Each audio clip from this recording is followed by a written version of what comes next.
Welcome back to Beena's learning class.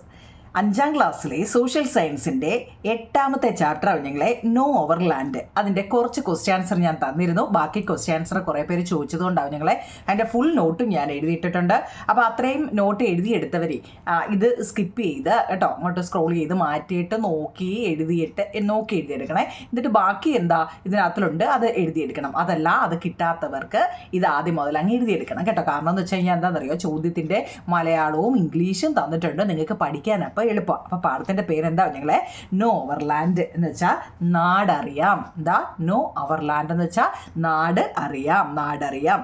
ഒന്നാമത്തെ ചോദ്യം, നമ്മളിപ്പോൾ ടെസ്റ്റ് വായിച്ചിട്ട് ഇങ്ങനെ ഓരോന്ന് പറഞ്ഞു പോകുമ്പോൾ ഒരുപാട് സമയം എടുക്കും. കാരണം പറയാനാണെങ്കിൽ ഒരുപാട് കാര്യങ്ങൾ ഇതിനകത്തിലുണ്ട്. അപ്പോൾ നമുക്ക് പ്രധാനപ്പെട്ടതെല്ലാം അങ്ങ് എഴുതിയിട്ടുണ്ട്. ആദ്യം അതങ്ങ് പറയാം. First okay, which is the major river scene in the outline. അതിപ്പോൾ നമ്മൾ കണ്ടെങ്കിലേ പറയുന്നത്. ഇവിടെ ഒരു ഔട്ട്ലൈൻ കൊടുത്തിട്ടുണ്ട്, അതിനകത്തിൽ ഏത് പ്രധാന നദിയെക്കുറിച്ചാണ് പറയുന്നതെന്നാണ്. ഇവിടെ ഒരു ഔട്ട്ലൈൻ കൊടുത്തതിൽ ഏത് പ്രധാന നദിയെക്കുറിച്ചാണ് പറയുന്നതെന്നാണ്. ഇവിടെ ഭാരതപ്പുഴയെക്കുറിച്ചാണ് പറയുന്നത്. ഇംഗ്ലീഷും മലയാളം എഴുതിയിട്ടുണ്ട്. Find out the major mode of transport that runs parallel to Bharathappuzha. ഈ ഭാരതപ്പുഴയ്ക്ക് സമാന്തരമായി കടന്നു പോകുന്ന പ്രധാന ഗതാഗത മാർഗം ഏതാണെന്നാണ് കേട്ടോ. റെയിൽവേ ലൈനാണ് കേട്ടോ ഞങ്ങളെ, റെയിൽവേ ലൈനാണ്. How does Bharathappuzha influence the agriculture, food habit, transport etcetera of the people in Vaniyamkulam grama panchayat. നമ്മുടെ ടെസ്റ്റിലെ ഒരു സ്ഥലത്തിൻ്റെ പേര് കൊടുത്തിട്ടുണ്ട് കേട്ടോ, വാണിയംകുളം ഗ്രാമപഞ്ചായത്ത് എന്ന്. പേരൊക്കെ കേട്ടോ നിങ്ങളെ. അതായത് വാണിയംകുളം ഗ്രാമപഞ്ചായത്തിലെ കൃഷി, ജനങ്ങളുടെ ഭക്ഷണ രീതി, ഗതാഗതം മുതലായവയെ ഭാരതപ്പുഴ എങ്ങനെയെല്ലാം സ്വാധീനിക്കുന്നുണ്ട്. നമ്മുടെ ഭാരതപ്പുഴ ഈ പറയുന്നതിലൊക്കെ എങ്ങനെ സ്വാധീനിക്കുന്നു, എങ്ങനെയൊക്കെയാവും നിങ്ങളെ നോക്കിയേ. The fertile soil on the banks of Brahmaputra is suitable for agriculture. The river is used for water transport and fishing. The railway that runs parallel to Bharathappuzha make the traffic easier. അപ്പോൾ ഇംഗ്ലീഷുകാർ ഈ 3 അങ്ങ് എഴുതിയെടുക്കണം കേട്ടോ. നമ്മുടെ ഭാരതപ്പുഴ ഈ പറഞ്ഞ എന്തോത്തിനൊക്കെയാണ്, വാണിയംകുളം ഗ്രാമപഞ്ചായത്തിലെ കൃഷി, ജനങ്ങളുടെ ഭക്ഷണ രീതി, ഗതാഗതം മുതലായവയെ ഭാരതപ്പുഴ എങ്ങനെയെല്ലാം സ്വാധീനിക്കുന്നു എന്ന് ചോദിച്ചാൽ ഇംഗ്ലീഷുകാർ തന്നെ ഇത് 3 പോയിന്റ്. ഞാൻ എല്ലാത്തിൻ്റെയും പ്രധാനപ്പെട്ട 3 പോയിൻ്റേ എഴുതിയിട്ടുള്ളൂ. 5, 6, 7 പോയിൻ്റൊക്കെ ഉള്ളതാവും ഞങ്ങളെ. അതിലേറ്റവും പ്രധാനപ്പെട്ട നോക്കി 3 പോയിന്റുകളാണ് നിൽക്കുന്നത്. അതെങ്കിലും അങ്ങ് എഴുതിയെടുക്കണേ. അപ്പോൾ നോക്കിയേ, ഒന്നാമത്തേൻ്റെ അർത്ഥം എന്താ, ഭാരതപ്പുഴയുടെ തീരത്തെ നല്ല വളക്കൂറുള്ള മണ്ണ്, ഫെർട്ടൈൽ സോയിൽ എന്ന് വെച്ചാൽ നല്ല വളക്കൂറുള്ള മണ്ണ് കൃഷിക്ക് അനുയോജ്യമാണ്. പിന്നെ ഭാരതപ്പുഴയും നീർത്തടങ്ങളും മത്സ്യബന്ധനത്തിന് സഹായിക്കുന്നു. നിങ്ങളെ the river is used for water transport and fishing. ഭാരതപ്പുഴയും നീർത്തടങ്ങളും മത്സ്യബന്ധനത്തിന് സഹായിക്കുന്നു. പിന്നെ ഭാരതപ്പുഴയ്ക്ക് സമാന്തരമായി കടന്നു പോകുന്ന റെയിൽപാത ഗതാഗതം സുഗമമാക്കുന്നു. The railway that runs parallel to Bharathappuzha make the traffic easier. ഭാരതപ്പുഴയ്ക്ക് സമാന്തരമായി കടന്നു പോകുന്ന റെയിൽ പാത ഗതാഗതം സുഗമമാക്കുന്നു. ഓക്കെയാണോ? 3 ക്വസ്റ്റ്യൻസ് ആണ് ഇപ്പം നമ്മൾ പഠിച്ചത്.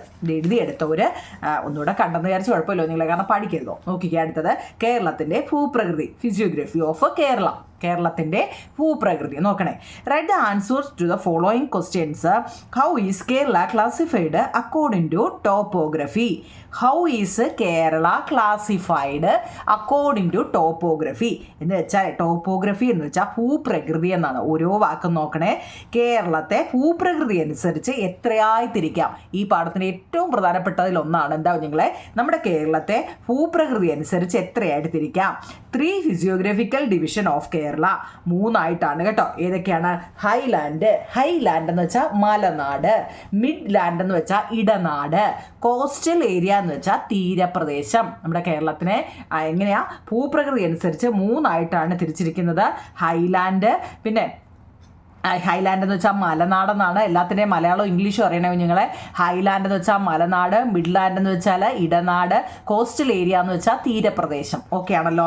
ഇനി altitude of each physiographic divisions from the sea level. ഓരോ ഭൂപ്രകൃതി വിഭാഗത്തിൻ്റെയും സമുദ്രനിരപ്പിൽ നിന്നുള്ള ഉയരം പട്ടികപ്പെടുത്തുക.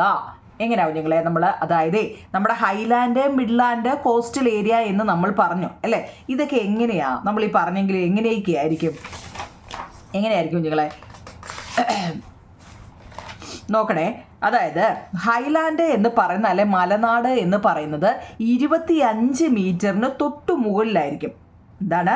25 മീറ്ററിന് മുകളിലായിരിക്കും ഹൈലാൻഡ് എന്ന് പറയുന്നത്. അത് തെറ്റിപ്പോകല്ലേ കേട്ടോ. എന്നാൽ മിഡ്ലാൻഡ് എന്ന് വെച്ചാലോ 7.5 മീറ്ററിനും 75 മീറ്ററിനും ഇടയിൽ വരുന്നതാണ്. ബിറ്റ്വീൻ എന്ന് വെച്ചാൽ ഇടയിൽ. 7.5 മീറ്ററിനും എത്രയ്ക്കാ 75 മീറ്ററിനും ഇടയിലാണ് നമ്മുടെ മിഡ്ലാൻഡ് അല്ലെങ്കിൽ ഇടനാട് എന്ന് പറയുന്നത്. ഓക്കെ ആണോ നിങ്ങളെ? അങ്ങനെയാണെങ്കിൽ കോസ്റ്റൽ ഏരിയ തീരപ്രദേശം എങ്ങനെയായിരിക്കും? 7.5 മീറ്ററിന് താഴെയായിരിക്കും, ബിലോ. ഓക്കെ ആണോ നിങ്ങളെ? നമ്മൾ ഈ പറഞ്ഞു മലനാട്, ഇടനാട്, തീരപ്രദേശം അല്ലെങ്കിൽ ഹൈലാൻഡ്, മിഡ്ലാൻഡ്, കോസ്റ്റൽ ഏരിയ എന്ന് 3ആയിട്ട് തിരിച്ചിട്ടെന്ന് പറയും. ഇതെങ്ങനെ നമ്മൾ തിരിച്ചറിയും? ഇതെവിടാ എന്തുവാ എങ്ങനെ നമ്മൾ തിരിച്ചറിയും നിങ്ങളെ? അതായത് 75 മീറ്ററിന് തൊട്ട് മുകളിൽ, അതായത് 75 മീറ്ററിന് മുകളിൽ അങ്ങോട്ട് പോകുന്നതാണ് എപ്പോഴും ഹൈലാൻഡ്, മലനാട്. ഈ 7.5നും 75 മീറ്ററിനും ഇടയിലാണെങ്കിൽ അത് ബിറ്റ്വീൻ, ഇടയിൽ ആണെങ്കിൽ അത് മിഡ്ലാൻഡ് ആണ്. കോസ്റ്റൽ എന്ന് വെച്ചാൽ 7 നമ്മൾ കോസ്റ്റൽ എന്ന് വെച്ചാൽ തീരപ്രദേശങ്ങൾ അല്ലേ, എന്തെങ്കിലും കടൽ തീരം അല്ലേ. അപ്പോൾ 7.5 മീറ്ററിന് താഴെയാണ് അത് വരുന്നത്, ബിലോ ആണ്. തെറ്റിപ്പോകല്ലേ. അടുത്തത് physiographical divisions of Kerala which is adjacent to the Lakshadweep sea. Lakshadweep കടലിനോട് ചേർന്ന് കിടക്കുന്ന കേരളത്തിലെ ഭൂപ്രകൃതി വിഭാഗം. നമ്മളിപ്പോൾ 3 കുറിച്ച് പറഞ്ഞു അല്ലേ. ലക്ഷദ്വീപ് എന്ന് കേൾക്കുമ്പോഴേ അറിയാം ഏതായിരിക്കും നിങ്ങളെ? തീരപ്രദേശമായിരിക്കും, കോസ്റ്റൽ ഏരിയ ആയിരിക്കും കേട്ടോ. ആ ചോദ്യത്തിൽ തന്നെ ആ ഉത്തരം കിടപ്പുണ്ട്, കോസ്റ്റൽ ഏരിയ, തീരപ്രദേശം. തമിഴ്നാട്, കർണാടക എന്നീ സംസ്ഥാന അതിർത്തികളോട് ചേർന്ന് സ്ഥിതി കേരളത്തിന്റെ ഭൂപ്രകൃതി വിഭാഗം ഏതാണ്? അതൊക്കെ ഓരോ മാർക്കിന്റെ ചോദ്യം വന്നു കഴിഞ്ഞാൽ തമിഴ്നാട്, കർണാടക എന്നീ സംസ്ഥാന അതിർത്തികളോട് ചേർന്ന് സ്ഥിതി ചെയ്യുന്ന കേരളത്തിന്റെ ഭൂപ്രകൃതിയാണ്. അതായത് physiographical area Kerala which lies along the state border of Tamil Nadu and Karnataka. ഏതാ? ഹൈലാൻഡ് അല്ലെങ്കിൽ മലനാടാണ്. ഓക്കെ ആണല്ലോ അത്രയും. അതായത് 7 ക്വസ്റ്റ്യൻ ആൻസർ പറഞ്ഞു. ഇനി ഇനി ഹൈലാൻഡ്. ഓരോന്നും നമ്മൾ എന്താണെന്ന് പഠിക്കാം. നമ്മളിപ്പോൾ 3ആയിട്ട് തിരിച്ചിട്ടുണ്ടെന്ന് പറഞ്ഞു അല്ലേ. ഹൈലാൻഡ്, മിഡ്ലാൻഡ്, കോസ്റ്റൽ ഏരിയ എന്നിങ്ങനെ 3ആയിട്ട് തിരിച്ചിട്ടുണ്ടെന്ന് പറഞ്ഞു ആണല്ലോ. അങ്ങനെയാണെങ്കിൽ ഹൈലാൻഡ് അല്ലെങ്കിൽ മലനാട് എന്ന് വെച്ചാൽ എന്താണ്? Rain, mist and cool weather prevail in this region. This region is the part of the Sahyadri range. Cardamom and tea are the main crops cultivated here. ഇതിൽ ഇംഗ്ലീഷുകാർ അത് വൃത്തിയായിട്ട് എഴുതിയെടുക്കണേ കുഞ്ഞുങ്ങളെ. ഹൈലാൻഡ് എന്താണ് അല്ലെ മലനാട് എന്നാൽ എന്താണെന്ന്. എന്താ? കാർഡമം എന്ന് വെച്ചാൽ ഏലക്കയാണ് കേട്ടോ. ഓരോ വാക്കിന്റെ അർത്ഥവും കൂടെ അറിയണേ കുഞ്ഞുങ്ങളെ. കേരളത്തിന്റെ കിഴക്ക് ഭാഗമാണ് ഈ പറയുന്ന ഹൈലാൻഡ് അല്ലെ. സമുദ്രനിരപ്പിൽ നിന്നും വളരെ ഉയരത്തിലാണ്. ഇവിടെ റെയിനും മിസ്റ്റ്, മഴയും മഞ്ഞും അതുപോലെ തന്നെ കൂൾ വെതർ ആയിരിക്കും. എന്താ? നല്ല തണലും ഒക്കെ, മഞ്ഞും തണലും ഒക്കെ കൂടുതലാണ് എന്നാണ് പറയുന്നത് ഈ റീജിയനിൽ. ഹൈലാൻഡിനെ കുറിച്ചാണ്. കേരളത്തിന്റെ കിഴക്ക് ഭാഗമാണ്, സമുദ്രനിരപ്പിൽ നിന്നും വളരെ ഉയരത്തിലാണ്, മഴയും മഞ്ഞും തണലും ഇവിടെ കൂടുതലാണ്. ഇംഗ്ലീഷുകാർ ഇംഗ്ലീഷ് എഴുതുക, മലയാളംകാർ മലയാളം എഴുതുക കേട്ടോ. അടുത്ത മലനാടിന്റെ ഭൂമിശാസ്ത്രപരമായ ഘടകങ്ങൾ എന്തെല്ലാം? ഫീച്ചേഴ്സ് ഓഫ് ഹൈലാൻഡ് അല്ലേ. എന്തൊക്കെയാണ് ഫീച്ചേഴ്സ് ഓഫ് ഹൈലാൻഡ് എന്ന് ചോദിച്ചു കഴിഞ്ഞാൽ?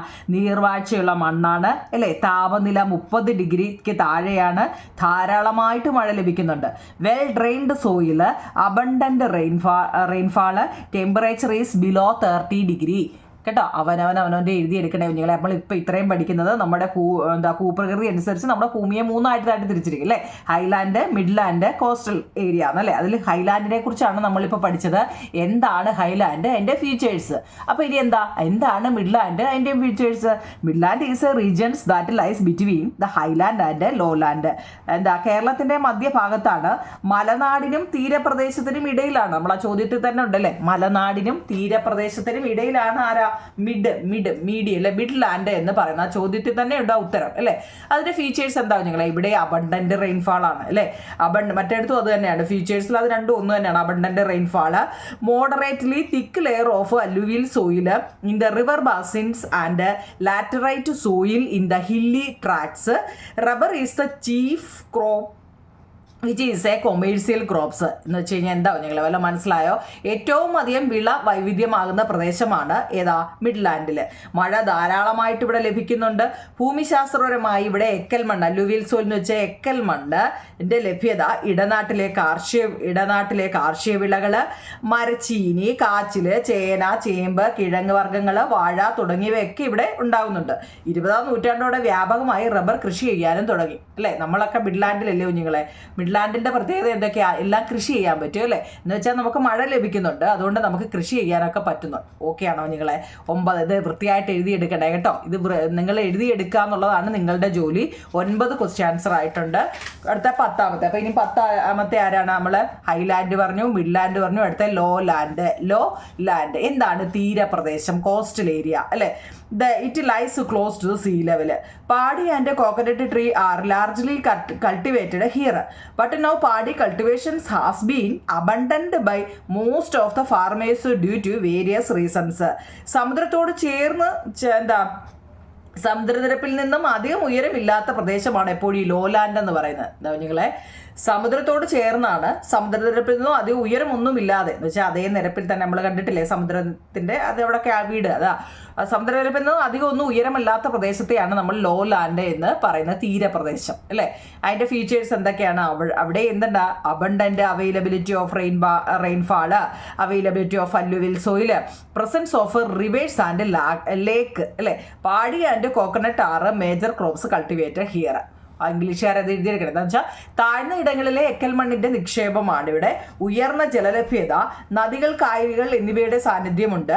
പ്രധാന കാർഷിക വിള ഇവിടുത്തെ തെങ്ങ്, നെല്ല് എന്നിവയൊക്കെയാണെന്ന് അല്ലേ? വെള്ളം ഉണ്ടെങ്കിൽ അവിടെ തെങ്ങും നെല്ലും ഒക്കെ ആണെന്നുള്ളത് ഓരോന്നും അതിൻ്റെതായ രീതി പഠിക്കണേ കുഞ്ഞുങ്ങൾ കേട്ടോ. ഇത് ഒരുപാടുള്ളതുകൊണ്ട് ഞാൻ ഇച്ചിരി സ്പീഡിൽ പോവാം, കാരണം നിങ്ങൾക്ക് ഈ നോട്ട് കിട്ടാൻ വേണ്ടിയാണ്. നോട്ട് നല്ലതുപോലെ ഞാനിത് പറയുന്നത്, ഞാൻ ആദ്യം ഫോട്ടോ എടുത്തിടാമെന്ന് വിചാരിച്ചാൽ പറയുന്നത് ചിലപ്പോൾ ഈ വാക്കുകൾ ഏതൊക്കെയാണെന്ന് ഇപ്പോൾ ഏതാണ്ട് അല്ലുവിയൽ സോയിൽ, അബണ്ടന്റ് ഇതൊക്കെ വായിക്കാൻ അറിയാൻ വയ്യാത്ത കുട്ടികളുണ്ടെങ്കിൽ അവർക്ക് വേണ്ടിയാണ് ഞാൻ ഈ വായിക്കുന്നത്. മലയാളത്തിലായാലും ഞാനിത് മൊത്തം ഇംഗ്ലീഷും മലയാളത്തിലും എഴുതണ്ടായോ നിങ്ങളെ? അതുകൊണ്ട് സ്പീഡിൽ എഴുതിയുണ്ട്, ഹാൻഡ് റൈറ്റിംഗ് ഒന്നും നോക്കുന്നില്ല നിങ്ങൾക്ക്. അതുകൊണ്ടാണ് ഞാൻ ഈ വായിച്ചും കൂടെ തരുന്നത് കേട്ടോ. അപ്പോൾ നോക്കിക്കേ, 11ാമത്തെ ക്വസ്റ്റ്യൻ. മലനാട് ഉൾപ്പെടാത്ത ഏക ജില്ല. മലനാട്, അതൊക്കെ 1 മാർക്കിനും BScക്കും ഒക്കെ ചോദിക്കാൻ പറ്റുന്ന ചോദ്യം നിങ്ങളെ. മലനാട് ഉൾപ്പെടാത്ത ഏക ജില്ല എന്ന് വെച്ചാൽ ആലപ്പുഴ കേട്ടോ. Which district does not include highland. ഇനി ഡിസ്ട്രിക്ട് ഹാവിംഗ് തീരപ്രദേശമുള്ള ജില്ലകൾ ഏതൊക്കെയാണെന്ന് ചോദിച്ചാൽ അതെ ഇത്ര എണ്ണം എഴുതണം കേട്ടോ. തീരപ്രദേശമുള്ള ജില്ലയാണ്. ഓക്കെ ആണല്ലോ? അത്ര എഴുതിയെടുക്കണേ. ഓക്കെ, അങ്ങനെ 12 ക്വസ്റ്റ്യൻ ആൻസറാണ് നമ്മൾ പഠിച്ചത്. 13ാമത്തെ ക്വസ്റ്റ്യൻ. മലനാട്ടിലും ഇടനാട്ടിലും ഉൾപ്പെട്ട ജില്ലകൾ. District comprising Midland and Highland. അത് ഏതൊക്കെയാണെന്ന് എഴുതിയെടുത്തോണേ കണ്ടോ. എല്ലാത്തിൻ്റെയും മലയാളവും ഇംഗ്ലീഷും ഞാൻ തന്നിട്ടുണ്ട്. അത് വൃത്തിയായിട്ട് നിങ്ങൾ എഴുതിയെടുക്കണം. മലനാട്ടിലും ഇടനാട്ടിലും ഉൾപ്പെട്ട ജില്ല. ഓക്കെ, ഇനി കേരളത്തിൻ്റെ കാലാവസ്ഥയെക്കുറിച്ചാണ് നമ്മൾ പഠിക്കുന്നത്. What are the important rainy seasons in Kerala. കേരളത്തിൻ്റെ ഏറ്റവും പ്രധാനപ്പെട്ട മഴക്കാലങ്ങൾ എന്ന് വെച്ച് കഴിഞ്ഞാൽ എങ്ങനെയാണ് നിങ്ങളെ? ഇത് ഇമ്പോർട്ടൻ്റ് ആണ്. മുമ്പ് ഞാൻ പറഞ്ഞതുപോലെ വളരെ ഇമ്പോർട്ടൻ്റ് ആണ്. ഞാൻ എടുത്തു പറയുന്നുണ്ട്. സൗത്ത് വെസ്റ്റ് മൺസൂൺ ഓർ കാലവർഷം എന്നാണിത്. സ്റ്റാർട്ടിങ് ജൂണിലാണ്. തെക്ക് പടിഞ്ഞാറൻ മൺസൂൺ കാലം അഥവാ കാലവർഷം എന്ന് പറയുന്നത് ജൂണിലാണ് ആരംഭിക്കുന്നത്. എന്ന് വെച്ചാൽ നമ്മൾ സ്കൂളിൽ പോകുന്ന നേരം കുടയും കൊണ്ടൊക്കെ പോകുന്നത് എന്താ? അന്നേരം ഭയങ്കര മഴയായിരിക്കില്ലേ? തുലാവർഷം. തുലാവർഷമല്ല, കാലവർഷമാണ്. തുലാവർഷം എന്ന തിരിഞ്ഞു പോലെ നിങ്ങളെ. അത് സൗത്ത് വെസ്റ്റ് മൺസൂൺ ഓർ കാലവർഷം അല്ലേ? തെക്ക് പടിഞ്ഞാറൻ മൺസൂൺ കാലം അഥവാ കാലവർഷം ജൂണിലാണ് ആരംഭിക്കുന്നത്. അത് തിരിഞ്ഞു പോകരുത്. ഇനി നോർത്ത് ഈസ്റ്റ് മൺസൂൺ ഓർ തുലാവർഷം. നിങ്ങളത് എങ്ങനെയെങ്കിലും ക്ലൂ വെച്ച് പഠിച്ചോണം. സൗത്ത് വെസ്റ്റിലാണ് കാലവർഷം, നോർത്ത് ഈസ്റ്റിലാണ് തുലാവർഷം. അത് തിരിഞ്ഞു പോകല്ലേ നിങ്ങൾ കേട്ടോ. പരീക്ഷ എഴുതുമ്പോൾ തിരിഞ്ഞു പോകല്ലേ. വടക്കേ കിഴക്കൻ മൺസൂൺ കാലം അഥവാ തുലാവർഷം ഒക്ടോബർ മാസത്തോടെ ആരംഭിക്കുന്നു കേട്ടോ. അതിൻ്റെ മാസമൊക്കെ നല്ലതുപോലെ അറിഞ്ഞിരിക്കണേ. കേരളത്തിൻ്റെ വേനൽക്കാലം എന്നാണെന്ന് ചോദിക്കുന്നത്. വേനൽക്കാലത്താണ് നമുക്ക് വെക്കേഷൻ അല്ലേ? എന്താ വേനൽ കൂടുതലായതുകൊണ്ടല്ലേ നമുക്ക് വെക്കേഷൻ കിട്ടിയത്. മാർച്ച് ടു മെയ് അല്ലേ? മാർച്ച് ലാസ്റ്റിൽ നമുക്ക് പള്ളിക്കൂടം അടച്ചിട്ട് മെയ്യിൽ ചൂട് കുറയുമ്പം ജൂണിൽ സ്കൂൾ തുറക്കും. അപ്പോൾ അതങ്ങ് ഓർത്താൽ മതി. എന്താ കേരളത്തിൻ്റെ വേനൽക്കാലം എന്താണെന്ന് ചോദിച്ചു കഴിഞ്ഞാൽ മാർച്ച് ടു മെയ്. അത് ചിലപ്പോൾ പെട്ടെന്ന് ഓർമ്മ വരും അല്ലേ? 15. അടുത്തത് types in Kerala. How is soil formed. എങ്ങനെയാണ് കുഞ്ഞുങ്ങളെ സോയിൽ ഫോം ചെയ്യുന്നത്? കേരളത്തിലെ മണ്ണ് എങ്ങനെയാണ് ഈ മണ്ണ് രൂപപ്പെടുന്നത്? എങ്ങനെയാ? അതായത് the process of weathering of rock to form soil take a long time. Topography, climate, rock structure and age, the activity of plants, animals and other microorganisms contribute to soil formation. ഇച്ചിരിയേ ഉള്ളൂ. അത് മലയാളം ഇംഗ്ലീഷും കൂടെ ആയതുകൊണ്ടാണ് നിങ്ങൾക്ക് കൂടുതലായിട്ട് തോന്നുന്നത്. ആകെ 1-2 സെൻറ്റൻസേ ഉള്ളൂ. എങ്ങനെയാണ് സോയിൽ ഫോം ചെയ്യുന്നത്? നമ്മൾ 3-4 ക്ലാസ് മുതലൊക്കെ പഠിക്കുന്ന സോയിൽ ഫോം ചെയ്യുന്നത് എങ്ങനെയാവും നിങ്ങളെ? പാറ പൊടിഞ്ഞാണ് മണ്ണുണ്ടാകുന്നത്. അത്രയേ ഉള്ളൂ. പാറ പൊടിഞ്ഞാണ് മണ്ണുണ്ടാകുന്നത് അല്ലേ? The process of weathering of rock to form soil take a long time അല്ലേ? Topography, climate, rock structure and age, the activities of plants, animals and other micro organism contribute to soil formation. മണ്ണുണ്ടാക്കുന്ന പ്രക്രിയ ദീർഘകാലം കൊണ്ടാണ് ഇത് നടക്കുന്നത്. മണ്ണ് പൊടിയുക എന്ന് പറയില്ലേ, പാറ പൊടിയുക എന്ന് പറയുന്നത് പെട്ടെന്ന് നമ്മൾ ഊതിയ പറക്കുന്നത് വല്ലതാണോ? അല്ല, കുറേ വർഷങ്ങൾ പിടിക്കും. വർഷങ്ങൾ കൊണ്ടാണ് ഇത് പൊടിഞ്ഞ് മണ്ണുണ്ടാകുന്നത് അല്ലേ? ഭൂപ്രകൃതി, ടോപ്പോഗ്രഫി, ഭൂപ്രകൃതി, പാറയുടെ ഘടന, കാലപ്പഴക്കം, സസ്യങ്ങളുടെയും ജന്തുക്കളുടെയും മറ്റ് സൂക്ഷ്മജീവികളുടെയും, മൈക്രോ ഓർഗാനിസം എന്ന് വെച്ചാൽ സൂക്ഷ്മജീവികളുടെയും പ്രവർത്തനം എന്നിവ മണ്ണ് രൂപപ്പെടുന്നതിന് കാരണമാകുന്നുണ്ട്. ഈ ഇംഗ്ലീഷ് നിങ്ങൾ വായിക്കുമ്പോൾ അതിൻ്റെ തൊട്ട് താഴെ തന്നെ മലയാളം അതിൻ്റെ അർത്ഥം കൊടുത്തിട്ടുണ്ടോ നിങ്ങളെ? അപ്പോൾ പഠിക്കാൻ നിങ്ങൾക്ക് എളുപ്പമാണ് കേട്ടോ. Main soil type in Kerala. എൻ്റെ കുഞ്ഞുങ്ങളെ ഇതിനകത്തിൽ കണ്ടിട്ട് ഒരുപാട് പേര് നോട്ട് എഴുതി എടുത്തിട്ട് നിങ്ങൾ ഇതാക്കി, പക്ഷേ സബ്സ്ക്രൈബ് ചെയ്യുന്നില്ല കുഞ്ഞുങ്ങളെ കേട്ടോ. നിങ്ങൾക്ക് വേണ്ടി ഞാൻ ഇത്രയും ചെയ്യുമ്പം നിങ്ങൾക്ക് ആകെപ്പാടെ എനിക്ക് തിരിച്ചൊന്ന് ചെയ്യാൻ പറ്റുന്ന ഒന്ന് സബ്സ്ക്രൈബ് ചെയ്യുകയോ അല്ലെ ലൈക്കോ ഷെയറോ കമൻറ്റോ ചെയ്യുക എന്നുള്ളതാണ് നിങ്ങളുടെ ജോലി കേട്ടോ. അതുപോലും ചെയ്യാതെ ഇത് എഴുതിയെടുക്കുന്ന ഒരുപാട് പേരുണ്ട് കേട്ടോ. തിരിച്ചും കൂടി എന്തെങ്കിലും ഒരു പ്രയോജനം ചെയ്യണേ നിങ്ങൾ കേട്ടോ. Main soil type in Kerala. Soil type, കേരളത്തിലെ പ്രധാന മണ്ണിനങ്ങൾ ഏതെല്ലാമാണ്? വളരെ ഇമ്പോർട്ടൻ്റ് ആട്ടോ. നമ്മുടെ കേരളത്തിലെ ഏറ്റവും പ്രധാനപ്പെട്ട മണ്ണ് ഏതൊക്കെയാണ്? ലാറ്ററൈറ്റ് സോയിൽ, ചെങ്കൽ മണ്ണ്, ഇംഗ്ലീഷിൻ്റെ എല്ലാം മലയാളം പഠിക്കണേ. റെഡ് സോയിൽ, ചെമ്മണ്ണ്. അലൂവിയൽ സോയിൽ, എക്കൽ മണ്ണ്. ഫോറസ്റ്റ് സോയിൽ, വനമണ്ണ്. ബ്ലാക്ക് സോയിൽ, കറുത്ത മണ്ണ്. പീറ്റ് മണ്ണ് എന്ന് പറയുന്നുണ്ട് കേട്ടോ. പീറ്റ് മണ്ണ് കേട്ടോ, പീറ്റ് സോയിൽ. 6 ഏതെങ്കിലും 5 സ്പെല്ലിങ് പഠിക്കണേ കുഞ്ഞുങ്ങളെ കേട്ടോ. നമ്മുടെ കേരളത്തിലെ ഏതൊക്കെ തരത്തിലുള്ള മണ്ണുണ്ടെന്ന് നോക്കിക്കേ കുഞ്ഞുങ്ങളെ. Characteristics of soil Kerala. കേരളത്തിൽ കാണപ്പെടുന്ന പ്രധാന മണ്ണിനങ്ങളുടെ സവിശേഷതകൾ എന്തെല്ലാം? ക്യാരക്ടറിസ്റ്റിക്സ് ഓഫ് സോയിൽ കേരള ഏതൊക്കെയാണെന്ന് നോക്കാം.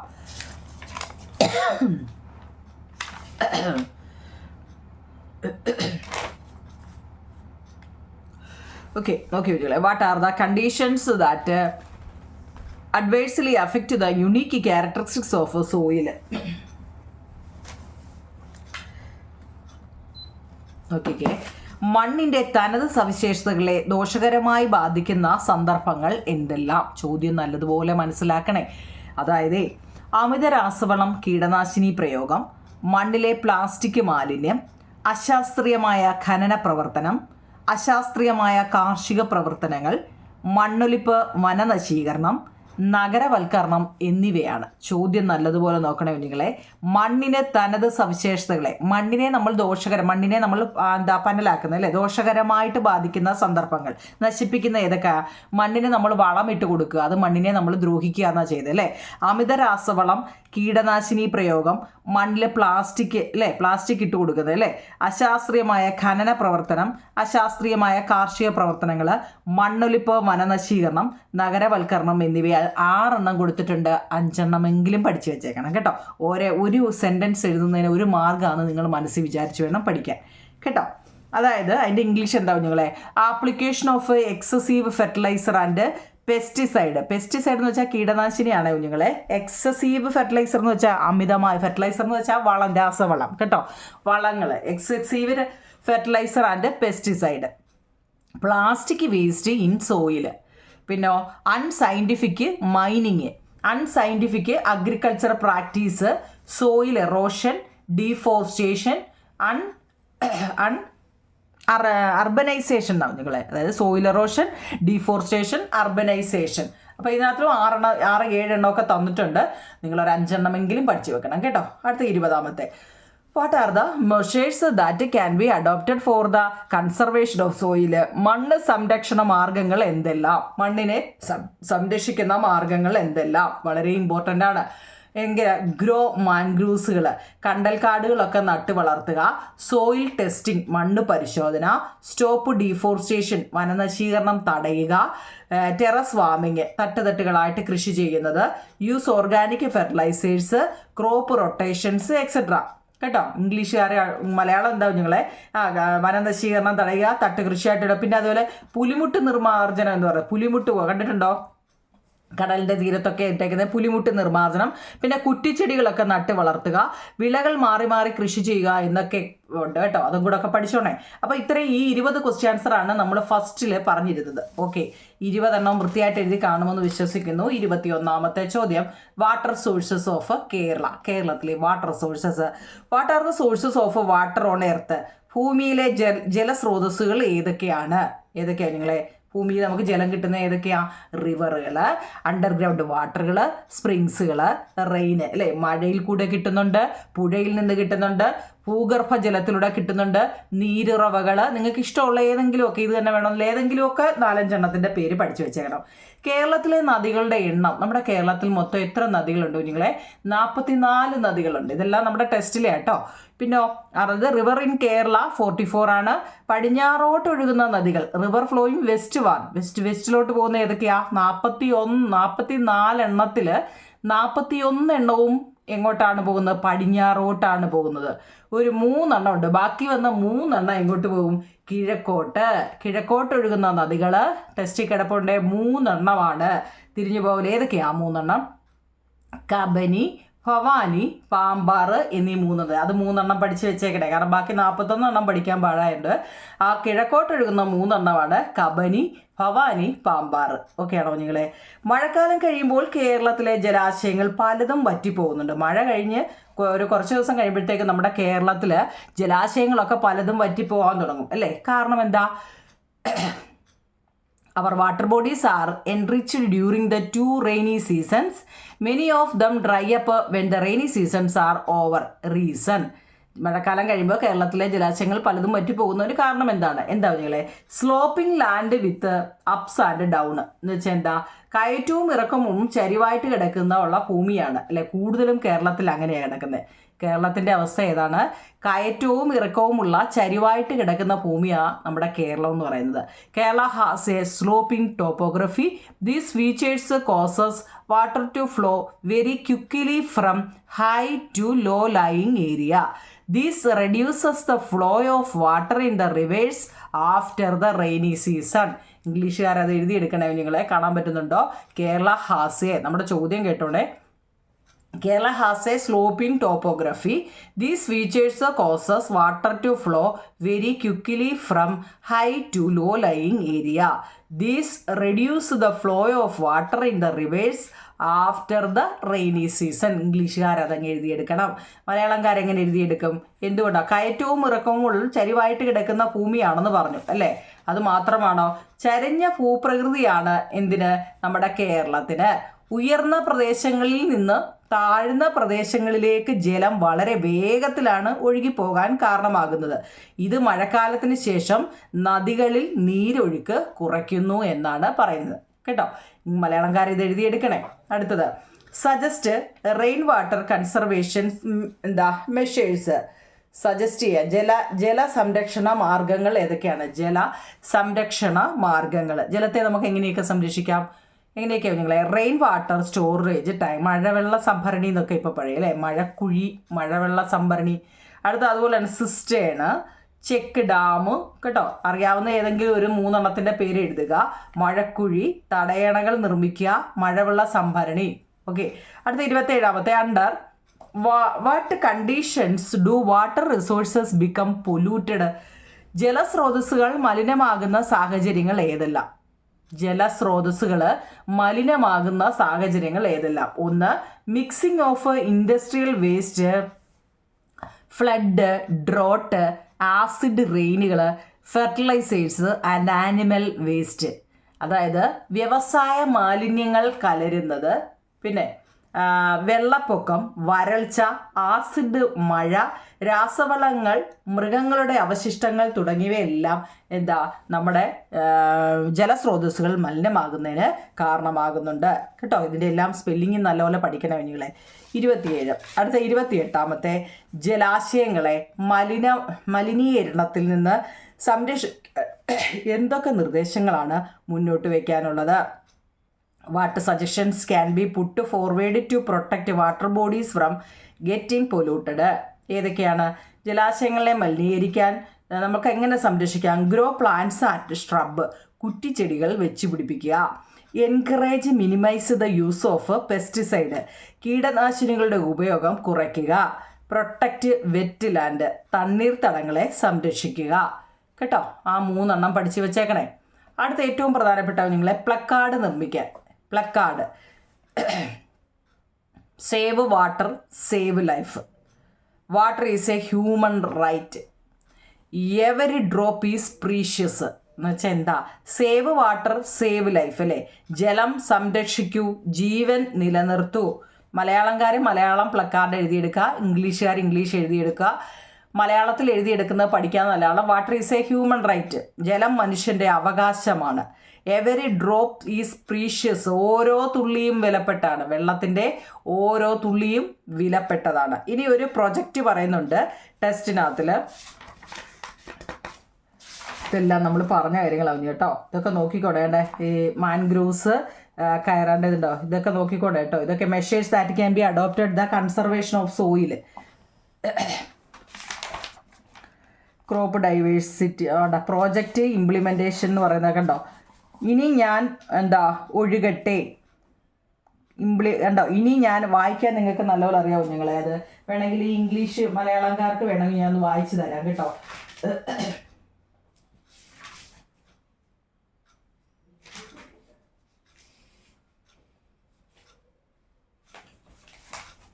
നോക്കണേ കുഞ്ഞുങ്ങളെ. ഈ പദ്ധതികൾ അവിടെ ടെസ്റ്റിലെ ഇതിൻ്റെയൊക്കെ ഒന്ന് അർത്ഥം അറിയണേ കുഞ്ഞുങ്ങളെ.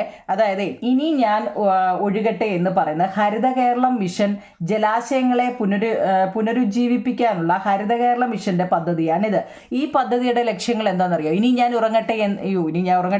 ഞാൻ ഒഴുകട്ടെ എന്ന് പറയുന്നതിൻ്റെ ലക്ഷ്യങ്ങൾ എന്ന് വെച്ചാൽ ജലസ്രോതസ്സുകളെ സംരക്ഷിക്കുക, നദികളുടെയും അരുവികളുടെയും സ്വാഭാവിക ഒഴുക്ക് പുനഃസ്ഥാപിക്കുക, ഇതിലൂടെ ഉരുൾപൊട്ടൽ പോലെയുള്ള പ്രകൃതി ദുരന്തങ്ങളെ ചെറുക്കുക എന്നതാണ് ഇനി ഞാൻ ഒഴുകട്ടെ എന്നതിൻ്റെ ലക്ഷ്യങ്ങൾ കേട്ടോ. രണ്ടാമത്തെ ഏതാണ്? മാലിന്യമുക്ത നവകേരളം എന്നാണ് രണ്ടാമത്തെ.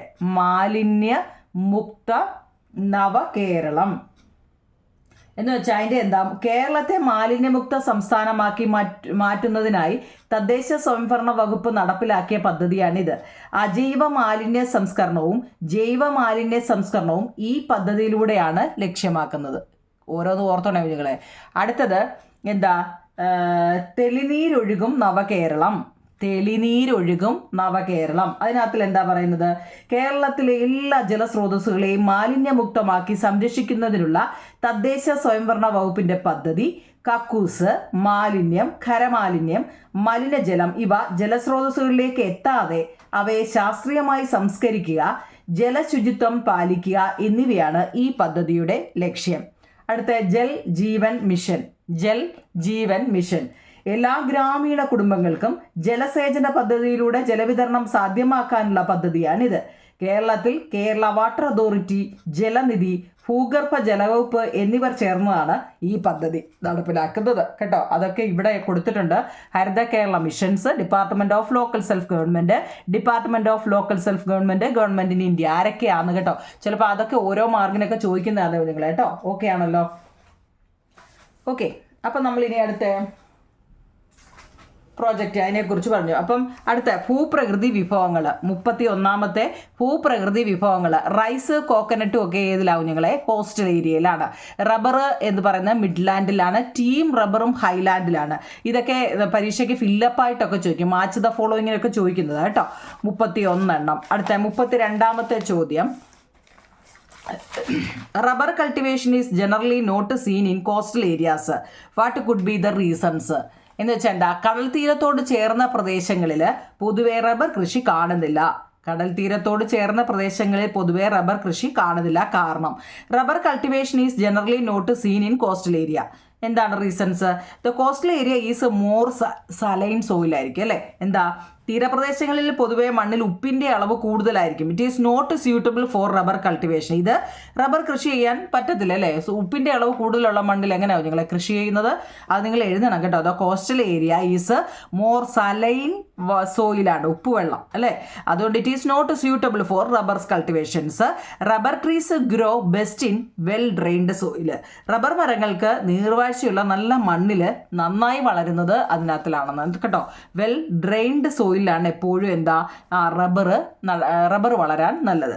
അടുത്തത്, major crops grow in Highland, Midland and coastal area. നോക്കണേ, നമ്മളിപ്പോൾ പറഞ്ഞു ഓരോന്നും എവിടൊക്കെയാണ് നോക്കണേ. ഇപ്പം ഹൈലാൻഡിൽ എന്തൊക്കെയുണ്ട്, മിഡ്ലാൻഡിൽ എന്തൊക്കെയാണ്, കോസ്റ്റലിൽ എന്തൊക്കെയാണ്, നല്ലപോലെ ഒന്ന് അറിയണേ നിങ്ങളെ. ഹൈലാൻഡിൽ വരുന്നതാണ് tea, cardamom, coffee, pepper, ginger, turmeric. തേയില, ഏലം, കാപ്പി, കുരുമുളക്, ഇഞ്ചി, മഞ്ഞൾ എന്നിവ ഹൈലാൻഡിലാണ്. മിഡ്ലാൻഡിലോ ടപ്പിയോക്ക, കൊളോക്കാസിയ, ബനാന, റബ്ബർ, യാം, മരച്ചീനി, കാച്ചിൽ, വാട, റബ്ബർ, ചേമ്പ്, ചേന, ഇങ്ങനെയൊക്കെ അതായത് നമ്മളൊക്കെ താമസിക്കുന്ന മിഡ്ലാൻഡിൽ ഇതെല്ലാം വരുന്നുണ്ട്. കോസ്റ്റൽ ഏരിയയിലോ പാടിയും കോക്കനട്ടുമാണ് കോസ്റ്റൽ ഏരിയ. ഇത് മൂന്നെണ്ണം നല്ലതുപോലെ പഠിക്കണം നിങ്ങളെ, പരീക്ഷയ്ക്ക് ചോദിക്കുന്നതാണ്. ഇതിൻ്റെ കുറേ എണ്ണത്തിൻ്റെ പേര് തന്നിട്ട് നിങ്ങൾ സ്വന്തമായിട്ട് ഇത് എവിടെയാണെന്ന് എഴുതണം കേട്ടോ. ഇപ്പം ജിഞ്ചർ ഇത് ഹൈലാൻഡ് ആണോ മിഡ്ലാൻഡ് ആണോ കോസ്റ്റൽ ഏരിയ ആണോ എന്ന് ഏതാ ഹൈലാൻഡ് ആണ്. അത് നമുക്ക് അറിഞ്ഞിരിക്കണമെങ്കിലല്ല എഴുതാൻ പറ്റൂ. അപ്പോൾ 33 ക്വസ്റ്റ്യൻ ആൻസറും നമ്മൾ പഠിച്ചു. 34ാമത്തെ, identify and complete the list with the essential factors that come together to ensure the agriculture prosperity of an area. ഒരു പ്രദേശത്ത് കാർഷിക സമൃദ്ധി ഉണ്ടാകണമെങ്കിൽ ഏതെല്ലാം ഘടകങ്ങൾ ഒത്തുചേരണം? ഒരു പ്രദേശത്ത് കാർഷിക സമൃദ്ധി ഉണ്ടാകണമെങ്കിൽ ഏതെല്ലാം ഘടകങ്ങൾ ഒത്തുചേരണം? സ്യൂട്ടബിൾ ടോപ്പോഗ്രഫി, അനുകൂല ഭൂപ്രകൃതിയായിരിക്കണം. ഫെർട്ടൈൽ സോയിൽ, വളക്കൂറുള്ള മണ്ണ്. ഇറിഗേഷൻ ഫെസിലിറ്റീസ്, ജലസേചന സൗകര്യങ്ങൾ. അതുപോലെ തന്നെ പിന്നെന്താ നിങ്ങളെ, സ്യൂട്ടബിൾ ക്ലൈമറ്റ്, നല്ല കാലാവസ്ഥയായിരിക്കണം അല്ലേ. പിന്നെ ഹ്യൂമൻ റിസോഴ്സസ്, മനുഷ്യൻ്റെ അധ്വാനം, റിസോഴ്സസ് എന്ന് വെച്ചാൽ ഇവിടെ പ്രവർത്തനങ്ങൾ അല്ലേ. അങ്ങനെ ഇത് ഇംഗ്ലീഷുകാർ ഇത് എഴുതിയെടുക്കാം, മലയാളംകാർ ഇതും എഴുതിയെടുക്കുക കേട്ടോ. നിങ്ങളെ ചോദ്യം മനസ്സിലായല്ലോ. ഒരു പ്രദേശത്ത് കാർഷിക സമൃദ്ധി ഉണ്ടാകണമെങ്കിൽ നമ്മൾ എന്തെല്ലാം ചെയ്യണമെന്ന് കേട്ടോ. What are the employment prevailed in your area? Prevalent എന്ന്, what are the employment prevalent in your area? നിങ്ങളുടെ പ്രദേശത്ത് നിലനിൽക്കുന്ന പ്രധാന തൊഴിലുകൾ പട്ടികപ്പെടുത്തും. നിങ്ങളുടെ പ്രദേശത്ത് എന്തൊക്കെ തൊഴിലുണ്ട്? Pottery, trade, fishing, paddy cultivation, husk threshing, duck rearing. ഏതെങ്കിലുമൊക്കെ ഇഷ്ടമുള്ള 5-6 പേര് കൊടുത്താൽ മതി. ഇത് തന്നെ കൊടുക്കണമെന്നൊന്നുമില്ല അല്ലേ. പാത്രം നിർമ്മിക്കുന്നവരുണ്ട്, കച്ചവടമുണ്ട്, മീൻപിടുത്തമുണ്ട്, നെൽകൃഷിയുണ്ട്, തൊണ്ട് തെല്ലുന്നവരുണ്ട്, താറാവ് വളർത്തുന്നവര്, തേൻ ശേഖരിക്കുന്നവരുണ്ട്, പശുവിനെ വളർത്തുന്നവരുണ്ട് അല്ലേ. പല രീതിയിൽ ജോലി ചെയ്യുന്നവരുണ്ട്. ജീവനും സ്വത്തിനും പരിസ്ഥിതിക്കും അപകടകരമായ പ്രകൃതി ദുരന്തങ്ങൾ എന്തൊക്കെയാണ്? എന്താവും നിങ്ങളെ? നാച്ചുറൽ ഡിസാസ്റ്റർ അല്ലേ. നാച്ചുറൽ ഡിസാസ്റ്റർ അല്ലെങ്കിൽ പ്രകൃതി ദുരന്തങ്ങൾ ഏതൊക്കെയാണ്? ഒരു 4 പേര് പഠിച്ചു വെച്ചോണേ. Cyclone, tsunami, flood, landslide, wildfire, earthquake. ചുഴലിക്കാറ്റ്, സുനാമി, വെള്ളപ്പൊക്കം, മണ്ണിടിച്ചില്, കാട്ടുതീ, ഭൂമികുലുക്കം, ഇതെല്ലാം നാച്ചുറൽ ഡിസാസ്റ്റർ അല്ലെങ്കിൽ പ്രകൃതി ദുരന്തങ്ങളാണ്.